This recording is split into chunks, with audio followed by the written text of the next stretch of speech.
शिक्षा विभाग उत्तर प्रदेश द्वारा संचालित वीडियो पाठ के अंतर्गत आज कक्षा 9 के छात्र छात्राओं के लिए हिंदी विषय में हिंदी के संस्कृत खंड के पुरुषोत्तमः रामः नामक प्रकरण पर अध्ययन और अध्यापन के लिए मैं डॉक्टर प्रभाकर त्रिपाठी, राजकीय इंटरमीडिएट कॉलेज प्रयागराज, आप सभी के समक्ष उपस्थित हूँ।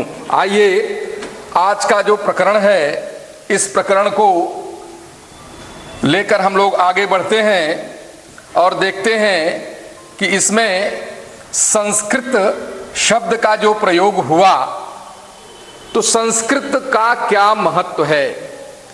मैं समझता हूं कि मेरे विद्यार्थीगण इस बात को पूर्व के पाठों के अध्ययन के साथ जान चुके हैं कि संस्कृत का महत्व क्या है, संस्कृत की उपयोगिता क्या है, किंतु आपकी पुनरावृत्ति के लिए आपके स्मरण में पुनः आ जाए एतदर्थ संस्कृत के महत्व पर हम लोग चर्चा कर लेते हैं। तो देखिए, संस्कृत संसार की प्राचीनतम उल्लिखित भाषाओं में से एक है। कितनी महत्वपूर्ण बात है कि दुनिया भर की जो पुरानी से पुरानी भाषाएं हैं जो उल्लिखित हैं, उनमें से संस्कृत एक है। और तो और दुनिया की जितनी भाषाएं हैं वे सब संस्कृत जनित हैं। संस्कृत के महत्व को प्रतिपादित करता हुआ यह एक श्लोक, भाषाशु मुख्या मधुरा दिव्या गीवार्ण भारती। भाषाओं में मुख्य है कौन? संस्कृत भाषा। कैसे मुख्य है आप देखें, विश्व का प्रथम व्याकरण ग्रंथ महर्षि पाणिनि कृत अष्टाध्यायी है। महर्षि पाणिनि के पूर्व किसी भी भाषा का व्याकरण ग्रंथ आपके समक्ष नहीं है, आपके अध्ययन के लिए सुलभ नहीं है। संस्कृत ही वह प्रथम भाषा है जिसका प्रथम व्याकरण ग्रंथ दुनिया के सामने हमारे महर्षि पाणिनि ने प्रस्तुत किया। आइए आगे बढ़ते हैं। संस्कृत वाक्यों में यह एक अनूठी और विलक्षण विशेषता है संस्कृत भाषा की। शेष भाषाओं में आपको यह तीसरी विशेषता देखने को नहीं मिलेगी। संस्कृत वाक्यों में शब्दों के क्रम बदलने पर भी अर्थ का अनर्थ नहीं होता। यह विशेषता संस्कृत को अत्यधिक महत्व प्रदान करती है। लिखते समय यदि शब्दों का क्रम इधर से उधर हो जाए तो भी अर्थ परिवर्तन नहीं होता, अर्थ का अनर्थ नहीं होता। आगे देखिए, संस्कृत परिष्कृत व्याकरण संबंधी दोष रहित पूर्णतः शुद्ध भाषा है। शुद्धता की कसौटी पर यदि आप देखें तो जो अन्य भाषाएं हैं उतनी परिशुद्ध नहीं है जितनी कि संस्कृत। संस्कृत का व्याकरण इसे गणितीय नियमों के आधार पर बिल्कुल गणित की भांति इस प्रकार से परिशुद्ध कर देता है कि किसी भी क्षेत्र में जहां आप इसका प्रयोग करते हैं वह आपके लिए शुद्धतम बनी रहती है। आगे देखिए, ऐतिहासिकता की दृष्टि से संस्कृत संसार की सभी भाषाओं की जननी है। यानी सभी भाषाएं इसी संस्कृत भाषा से निःसृत हुई हैं, निकलकर हमारे सामने आई हैं। संस्कृत शब्दों के उच्चारण से मानव शरीर में कंपन उत्पन्न होता है, जिसका सीधा प्रभाव हमारे चक्रों पर पड़ता है। फलतः हम ऊर्जावान संतुलित रहते हैं। छात्रगण ध्यान दें, हमारा जो ऋग्वेद है या हमारे जो 3 और वेद हैं, ऋग्वेद, यजुर्वेद, सामवेद और अथर्ववेद, हमारे जो वेदांग हैं, हमारे जो शास्त्र हैं, इसमें संस्कृत विपुल साहित्य के रूप में, विपुल ज्ञान भंडार के रूप में भरा हुआ है। और इन वेदों की ऋचाओं का जब हम सस्वर पाठ करते हैं, उच्चारण करते हैं, तो उच्चारण स्थान के कारण हमारे शरीर में एक कंपन उत्पन्न होता है और वह कंपन हमें सकारात्मक ऊर्जा प्रदान करता है। उदाहरण के लिए हम एक ऋग्वेद के वैदिक मंत्र का उच्चारण आपके सामने कर रहे हैं। स्वस्ति नः इंद्रो वेधस्रवा स्वस्ति नः पूषा विश्ववेदाः स्वस्ति नस्तारिक्षो अरिष्टनेमिः स्वस्ति नो बृहस्पतिर्दधातु। तो आप देखें कि संस्कृत के जो वर्ण हैं, इनका जो उच्चारण स्थान है वो शरीर के अंगों से सुमेलित है।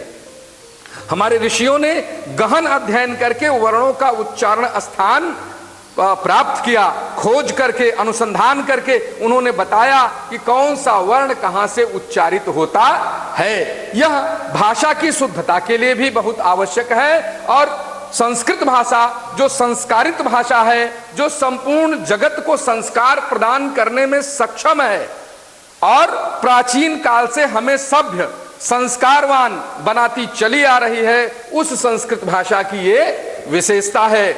आगे बढ़ते हैं। संस्कृत के महत्व के बाद आप देखें आज का जो प्रकरण है पुरुषोत्तमः रामः, बहुत ही सुंदर अभिराम शीर्षक है पुरुषोत्तमः रामः। राम यानी मर्यादा पुरुषोत्तम, अर्थात भारत की ही धरती को नहीं वरन संपूर्ण विश्व को अपने आदर्शों से प्रभावित करने वाले, अपने जीवन मूल्यों से एक सिद्धांत देने वाले राम का नाम जगत में प्रसिद्ध है। आइए इनके इस शीर्षक के अंतर्गत हम देखते हैं कि हम क्या सीखेंगे, हमारे छात्रगण क्या सीख सकेंगे। मर्यादा पुरुषोत्तम भगवान राम के गुणों के बारे में आप जान सकेंगे, श्री राम के जीवनादर्शों के बारे में आप जानेंगे, साथ ही श्री राम के जीवन मूल्यों के बारे में जानेंगे और इस पाठ में आए हुए कठिन शब्दों के अर्थ के बारे में आप जानेंगे। साथ ही साथ पाठ्य वस्तु के हिंदी अनुवाद के बारे में भी आप जानेंगे। इस प्रकरण में आपको यह सीखने को मिलेगा। यह पूरा का पूरा प्रकरण, पूरे के पूरे प्रकरण को आप श्लोक में देखते हैं। श्लोक क्या है इसे भी आप समझ लें। यद्यपि पीछे भी आप श्लोकों का अध्ययन कर चुके हैं, तथापि एक बार पुनः आपकी पुनरावृत्ति के लिए मैं श्लोक के बारे में संक्षिप्त रूप से आपको बताते हुए आगे बढ़ता हूं। श्लोक्यते पद्य रूपेण संहन्यते कविभिः इति श्लोकः, अर्थात कवियों के द्वारा पद्य के रूप में संग्रहित रचना श्लोक है। श्लोक प्रायः छंद के रूप में होते हैं और श्लोक में गति, यति और लय बद्धता भी होती है। संस्कृत का कोई छंद या पद्य श्लोक कहा जाता है। संस्कृत का जो पद्य है, जो पद्य में रचना है, उसे ही हम श्लोक कहते हैं। इसकी विशेषता यह होती है कि यह ग्राह्य होता है और आसानी से आपको याद हो जाता है। आइए आज का जो प्रकरण है पुरुषोत्तमः रामः, तो उसमें राम शब्द का व्युत्पत्ति मूलक अर्थ क्या है यह हम लोग जान लें, क्योंकि राम भारतीय जनजीवन से जुड़े हुए पुरुषोत्तम हैं, परब्रह्म है, परम पिता है, जिनकी इच्छा मात्र ही इस संसार के संचालित होने का कारक है और कारण है। आइए, रमन्ते योगिनो यस्मिन् इति रामः, राम कौन है? जिनमें योगी जन रमण करते हैं उन्हें हम राम कहते हैं। और दूसरे रूप में आप देखें, रम क्रीडायाम धातु से हलस्य सूत्र से धय प्रत्यय करने पर राम शब्द बनता है। साथ ही तीसरे रूप में हम कह सकते हैं राष्ट्रस्य मंगलम यस्मिन् इति रामः, जहां राष्ट्र का मंगल निहित है वही राम है। रा यानी राष्ट्र, म यानी मंगल। आगे देखिए, रामो विग्रहवान धर्मः, धर्म का साक्षात स्वरूप ही राम है। छात्रगण ध्यान दें, धर्म का साक्षात स्वरूप, धर्म से यहां क्या अभिप्राय है? धर्म जो धारण करने योग्य हो, जो समाज में समता, समरसता, भ्रातृत्व, सौहार्द जैसे वातावरण का सृजन करने में सक्षम हो, उसे धर्म के सिद्धांत कहते हैं। और राम के चरित्र को यदि आप देखें तो ये सारे गुण स्वतः उद्भूत होते हैं और समाज को गहरे से प्रभावित करते हैं। राम के संबंध में अवधी भाषा में एक कालजयी रचना रची गई, जिसके रचनाकार हैं महात्मा तुलसी, संत शिरोमणि तुलसी, जिन्होंने भी राम के नाम की महत्ता को, राम के चरित्र की महत्ता को, राम के जीवन के आदर्शों को अपने ग्रंथ में खूब महत्वपूर्ण तरीके से उद्घाटित किया है। आइए, रामचरितमानस जो तुलसी की महत्वपूर्ण रचना है, महाकाव्य है, उसमें इनके नामकरण को देख लेते हैं। जो आनंद सिंधु सुख राशि, सीकर ते त्रैलोक्य सुपासी, सो सुख धाम राम असनामा अखिल लोकदायक विश्रामा। संपूर्ण संसार को विश्राम प्रदान करने वाले, संपूर्ण जगत को आनंद प्रदान करने वाले कौन है? राम हैं। छात्रगण, हमारी भारतीय मनीषा ने, हमारी भारतीय संस्कृत ने कहा एको हम बहुश्यामी। परमात्मा कहते हैं कि मैं अकेला हूं, मैं एक ही हूं और मेरे ही ये स्वरूप जगत में प्राणी मात्र में विराजमान है। जो भी आपके सामने प्राणी दर्शित हो रहे हैं, इन सब की आत्मा मैं हूं। यानी एको हम बहुश्यामी। जब एको हम बहुश्यामी का सूत्र भारतीय दर्शन ने दिया, ठीक इसी के बाद दूसरा दर्शन आया कि जब एक ही परमात्मा के हम सब अंश हैं, तो इसका अर्थ यह हुआ कि वसुधैव कुटुंबकम। सारी वसुधा, सारी पृथ्वी क्या है? एक परिवार है। पृथ्वी पर निवास करने वाले संपूर्ण जन क्या है? एक परिवार के अंग है, एक परिवार के सदस्य हैं। देखिए, एको हम बहुश्यामी, फिर वसुधैव कुटुंबकम, और ठीक तीसरा दर्शन हमारा आ गया, तीसरा सिद्धांत हमारा आ गया कि सर्वे भवन्तु सुखिनः। जब हम सभी एक परिवार के हैं तो सभी लोग सुखी हों, किसी को किसी भी प्रकार की पीड़ा न हो, किसी को किसी भी प्रकार का कष्ट न हो। यह दर्शन भारतीय संस्कृति का मूलाधार है, जो राम के चरित्र में आपको स्पष्ट दिखाई पड़ेगा। इसलिए राम मर्यादा पुरुषोत्तम है, पुरुषों में उत्तम है। अतः यह शीर्षक अपने आप में उपयुक्त है, युक्त है और प्रासंगिक भी है। आइए आगे बढ़ते हैं। रामचरितमानस में मर्यादा पुरुषोत्तम को देखने के बाद हम अपने पाठ्य पुस्तक पर आते हैं और यह देखते हैं कि संस्कृत खंड, जो हमारी हिंदी की पाठ्य पुस्तक का एक क्षेत्र है, उसमें किस तरह के प्रश्न हमसे पूछे जाएंगे, किस प्रकार का अभ्यास हमें संस्कृत खंड के लिए करना है। तो देखिए, गद्यांश अथवा श्लोक का संदर्भ सहित अनुवाद, ये प्रश्न हमसे परीक्षा में पूछा जाएगा। गद्यांश दिया होगा या पद्यांश दिया होगा, श्लोक दिए होंगे जिनका अनुवाद हमें करना होगा। साथ ही पाठ्य पुस्तक से एक श्लोक लेखन जो प्रश्न पत्र में ना आया हो, हमें 2 अंकों का एक श्लोक लिखना होगा जो उस प्रश्न पत्र में ना आया हो। इसके लिए मेरा सुझाव है, आज का ही जो ये शीर्षक है पुरुषोत्तमः रामः, इसके 11 श्लोक बहुत ही ग्राह्य हैं, बहुत ही सुंदर हैं। इनका बार बार आप वाचन करें, इन्हें कंठस्थ कर लें, तो आपके परीक्षा में पूछा जाने वाला 2 अंक का यह सवाल, 2 अंक का यह प्रश्न, जिसका उत्तर आप बड़ी सुविधापूर्वक आसानी से दे सकेंगे।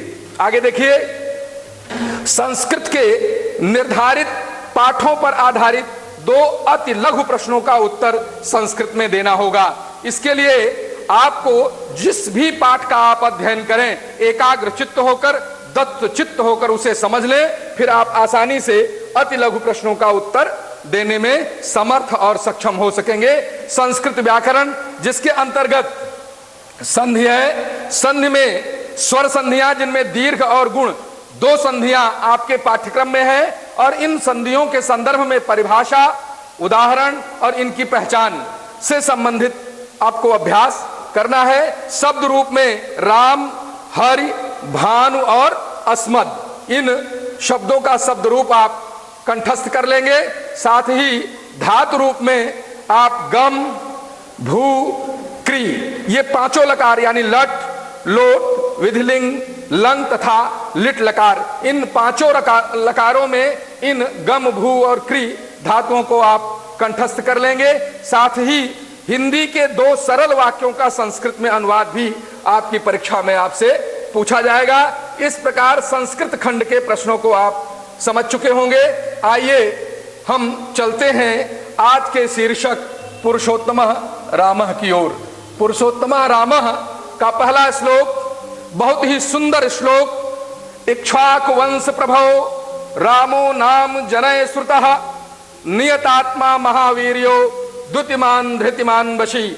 इसमें इस श्लोक में जो कठिन शब्द हैं उनका निवारण कर लें, आप उन्हें देख लें। नियतात्मा, जिसका मन बस में हो, द्युतिमान कांति युक्त, धृतिमान धैर्यवान, वशी इंद्रियों को जीतने वाला। अब आपने देखा यह प्रथम श्लोक, अब इसका हम संदर्भ कैसे लिखेंगे और इसका हिंदी अनुवाद हम कैसे लिखेंगे। तो आइए देखते हैं इसका संदर्भ। आप अपनी उत्तर पुस्तिका में कैसे लिखेंगे। प्रस्तुत श्लोक हमारी हिंदी पाठ्य पुस्तक के अंतर्गत संस्कृत खंड के पुरुषोत्तमः रामः नामक पाठ से लिया गया है। ये संदर्भ हो गया। अब इसके 11 कुल श्लोक हैं। ये पहले श्लोक का संदर्भ हुआ, शेष श्लोकों का संदर्भ भी आप इसी प्रकार से लिखेंगे।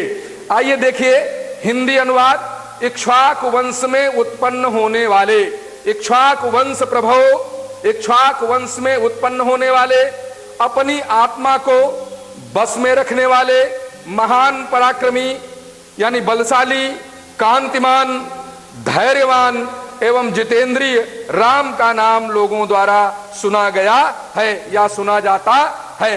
रामो नाम जनैः श्रुतः। ऐसे राम जिनके ये गुण ऊपर आपको हिंदी अनुवाद में और उस श्लोक में देखने को मिले कि इक्ष्वाकु वंश प्रभव रामो नाम जनैः श्रुतः। तो राम का नाम इक्ष्वाकु वंश में उत्पन्न होने वाले, इक्ष्वाकु वंश में पैदा होने वाले राम का नाम, कैसे राम का नाम? इन गुणों से संपन्न राम का नाम लोगों द्वारा सुना गया है या सुना जाता है। छात्रगण, यह एक विशेष ध्यान आपको देना है।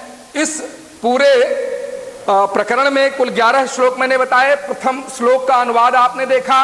अग्रेतर 2 से लेकर 11 श्लोकों तक के अनुवाद के लिए आपको इन पंक्तियों को हृदयंगम करना होगा, आत्मसात करना होगा। देखें, आगे के श्लोकों के अनुवाद जानने समझने के लिए प्रथम श्लोक से रामो नाम जनैः श्रुतः का अध्याहार यानी अनुवर्तन करके आगे के श्लोकों का अनुवाद करने में व समझने में आपको सरलता होगी। ये आपको देखना होगा कि पहले श्लोक का जो इतना खंड है रामो नाम जनैः श्रुतः, इसका आपको अध्याहार करना होगा। इसके अर्थ को आगे के श्लोकों के साथ जोड़कर मिलाकर आप अर्थ करेंगे तो सुविधा पूर्वक आसानी से आपका अर्थ स्पष्ट होता चला जाएगा, आपका अनुवाद भी आसानी से हो जाएगा। आइए बढ़ते हैं दूसरे श्लोक की ओर और देखते हैं कि हम किस प्रकार अध्याहार या अनुवर्तन करके इस दूसरे श्लोक को समझते हैं। बुद्धिमान, नीतिमान, वाग्मी, श्रीमान शत्रुनिवर्हणः, विपुलांशो महाबाहु, कंबुग्रियो महाहनु। इसमें जो कठिन शब्द हैं इन्हें आप जान लें। वाग्मी यानी कुशल वक्ता, श्रीमान शत्रुनिवर्हणः, इसमें 3 शब्द हैं, श्रीमान, शत्रु और निवर्हणः। तो श्रीमान, शत्रु और निवर्हण को आप अलग अलग देखें। श्रीमान का अर्थ हुआ शोभा से युक्त शत्रु यानी दुश्मन शत्रु, और निवर्हण यानी नाश करने वाले। विपुलांशो पुष्ट कंधों वाले, महाबाहु आजान बाहु। आजान बाहु किसे कहते हैं आप जानते होंगे, जिनकी भुजाएं घुटने से नीचे तक होती हैं उसे हम आजान बाहु कहते हैं। और भारतीय सभ्यता ये कहती है, भारतीय विश्वास ये कहता है कि जो भी व्यक्ति आजान बाहु है वो अत्यधिक महान होता है, अपने जीवन में वो बहुत ही भाग्यशाली होता है। तो आजान बाहु, कंबुग्रियो यानी शंख के समान सुंदर गर्दन वाले, महाहनु बड़ी ठोड़ी वाले। इन सब का अर्थ आपने देखा। कठिन शब्दों का संदर्भ पूर्वत है।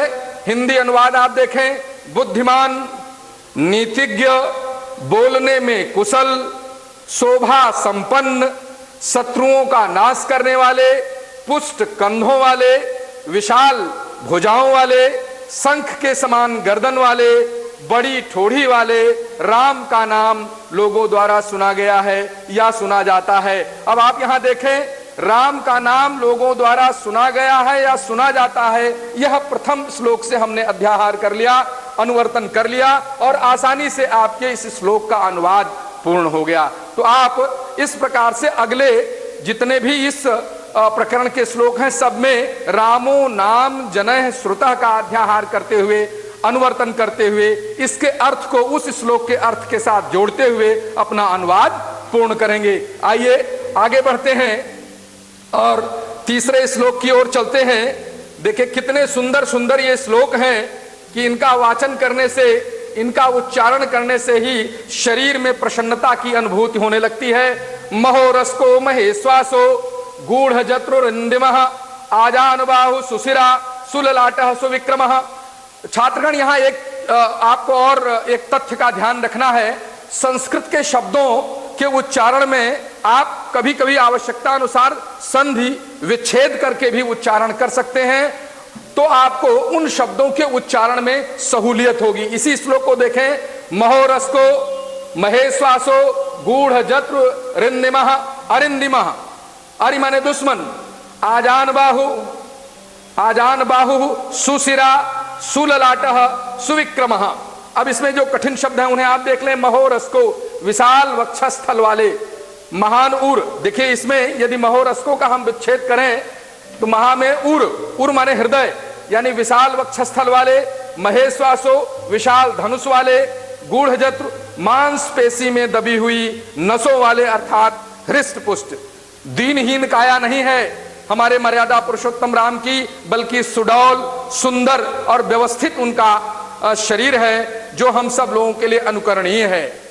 हम सब लोगों को भी इस भौतिक जगत में अपने इस भौतिक शरीर को सुडौल बनाए रखना चाहिए। इसके लिए हमें योगाभ्यास करना चाहिए, संयमित जीवन का पालन करना चाहिए, यम नियम संयम आसन इनका भी ध्यान रखते हुए हमें आगे अपने जीवन को बढ़ाना चाहिए। अरिंदिमः शत्रु का दमन करने वाले, ये श्लोक संख्या 2 के कठिन शब्द हुए। संदर्भ आपका पूर्वत है, आप जान ही रहे हैं कि एक ही प्रकरण से ये श्लोक हम लेकर आगे बढ़ रहे हैं।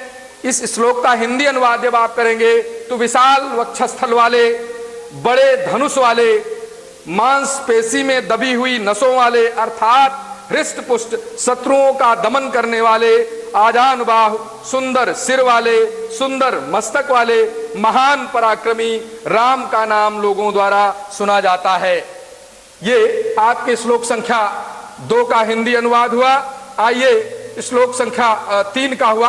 अब आइए हम श्लोक संख्या 4 की ओर चलते हैं। समः सम विभक्तांगः स्निग्ध वर्णः प्रतापवान पीन वक्षा विशालाक्षो लक्ष्मीवान शुभ लक्षणः। कितना सुंदर श्लोक है, मन प्रसन्न हो जाता है, मुदित हो जाता है, मुदिता का अनुभव हो रहा है।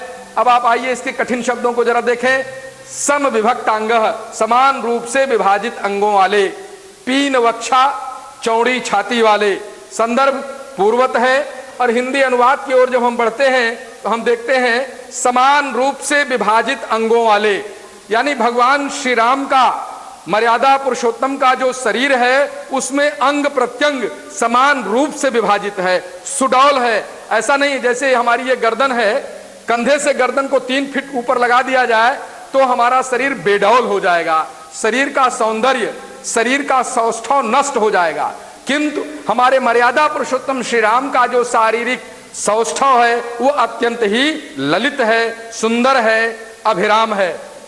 आइए देखिए, समान रूप से विभाजित अंगों वाले, सुंदर वर्ण, प्रतापी, चौड़ी छाती यानी वक्षस्थल वाले, बड़े बड़े नेत्रों वाले, संपत्तिवान, शुभ लक्षणों वाले राम का नाम लोगों द्वारा सुना जाता है। आइए श्लोक संख्या 5 की ओर चलते हैं और इसका वाचन। धर्मज्ञः सत्यसंधश्च प्रजानां च हितेरतः यशस्वी ज्ञान संपन्नः शुचिर वस्यः समाधिमान। इनके कठिन शब्दों को देखें।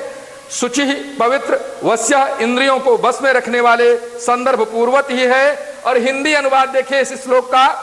धर्म के ज्ञाता, धर्म के ज्ञाता, सत्य प्रतिज्ञा वाले, प्रजा के हित में लगे रहने वाले, यशस्वी, ज्ञान निधान, पवित्र, जितेंद्रिय, समाधिस्थ अर्थात एकाग्र चित्त रहने वाले राम का नाम लोगों द्वारा सुना जाता है। इस श्लोक से छात्रगण सीख लें कि अब जैसे आप अध्ययन करने बैठे तो आपको समाधिस्थ होना होगा, यानी एकाग्र चित्तता आपको स्थापित करनी होगी, तभी आप ज्ञान के निधान बन सकेंगे। आगे आइए श्लोक संख्या 6 की ओर चलते हैं। प्रजापति समः श्रीमान धाता रिपुनिषूदनः रक्षिता जीवलोकस्य धर्मस्य परिरक्षिता। इसके कठिन शब्दों को देखें। धाता यानी पालन करने वाले, रिपुनिषूदनः शत्रुओं का विनाश करने वाले, परिरक्षिता रक्षा करने वाले।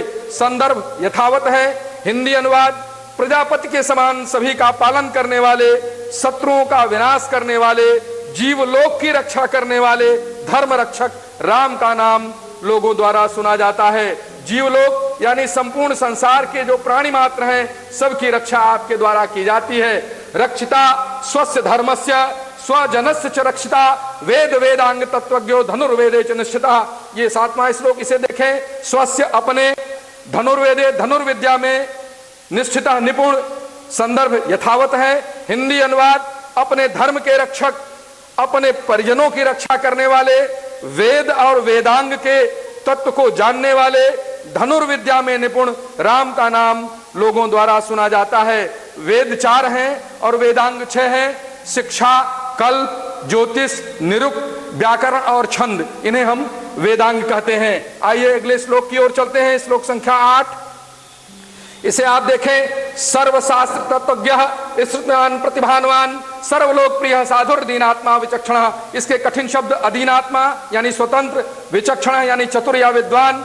संदर्भ पिछले श्लोकों की भांति। हिंदी अनुवाद संपूर्ण शास्त्रों के अर्थ तत्व को जानने वाले, स्मृति संपन्न, प्रतिभाशाली, संपूर्ण संसार के प्रिय, सज्जन, स्वतंत्र विचार वाले विद्वान राम का नाम लोगों द्वारा सुना गया है या सुना जाता है। आइए श्लोक संख्या 9 की ओर चलते हैं। सच नित्यम प्रशांतात्मा मृदु पूर्वम च भासते उच्चमानो अपि परुषम नोत्तरम प्रतिपद्यते। इसमें जो कठिन शब्द हैं, प्रशांतात्मा शांत चित्त वाले, मृदु मधुर, भासते बोलते हैं, परुषम कठोर। आप देखें संदर्भ तो यथावत ही है, आप समझ चुके हैं।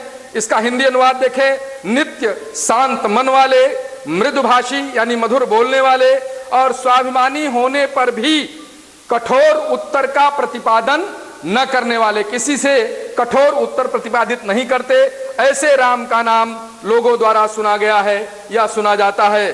श्लोक संख्या आप देखें 10, कदाचित उपकारेण कृते नयकेन तुष्यति न स्मरत्युपकाराणाम सतमप्यात्मशक्तया। ये बहुत ही सुंदर श्लोक। कठिन शब्दों को आप देखें। कदाचित उपकारेण, कदाचित उपकार यानी कभी किसी ने अगर इनके साथ कोई उपकार कर दिया तो उसे कभी भूलते नहीं, कभी उपकार के द्वारा तुष्यति संतुष्ट हो जाते हैं। स्मरत्युपकाराणाम अपकारों को याद नहीं करते। सतमप्यात्म शक्तया अपनी आत्मशक्ति से 100 को भी। अब आप देखें इसका अनुवाद, इस श्लोक का अनुवाद समझें। संदर्भ यथावत है। दूसरों के कदाचित किए गए उपकार से संतुष्ट हो जाने वाले, अपनी आत्मशक्ति से किसी के द्वारा किए गए 100 अपकारों को भी याद न करने वाले राम का नाम लोगों द्वारा सुना गया है या सुना जाता है। छात्रगण, अब यहां आप जो अंतिम श्लोक है इस प्रकरण का, सर्व विद्या वृतस्नातो यथावत सांग वेदवित अमोघ क्रोध हर्षस्य त्याग संयम कालवित। इसके कठिन शब्द, सर्व विद्या वृतस्नातो सभी विद्याओं में पारंगत, सांग वेदवित वेदों के अंगों को जानने वाले, अमोघ निष्फल न होने वाला। इसमें संदर्भ तो यथावत ही है। हिंदी अनुवाद सभी विद्याओं में पारंगत, वेद के अंगों को भली प्रकार जानने वाले, जिनका क्रोध और हर्ष दोनों ही निष्फल नहीं होता, त्याग और संयम के समय को जानने वाले राम का नाम लोगों द्वारा सुना गया है या सुना जाता है। आगे देखिए, अब इस प्रकरण के अंतिम सोपान में चलते हैं। आपको घर पर क्या करना है? प्रश्न अभ्यास। उपर्युक्त श्लोकों को कंठस्थ कीजिए, कठिन शब्दों की सूची बनाइए एवं उनके सरल शब्द लिखकर अभ्यास कीजिए। साथ ही उपर्युक्त श्लोकों का संदर्भ सहित अनुवाद लेखन का अभ्यास अपने घर में कीजिए। ये इस प्रकार से आपका ये प्रकरण समाप्त होता है। मैं समझता हूँ पुरुषोत्तमः रामः प्रकरण को आप भली भांति समझ चुके होंगे। मैं अपनी वाणी को विराम देता हूँ और आज की कक्षा का समापन करता हूँ। धन्यवाद।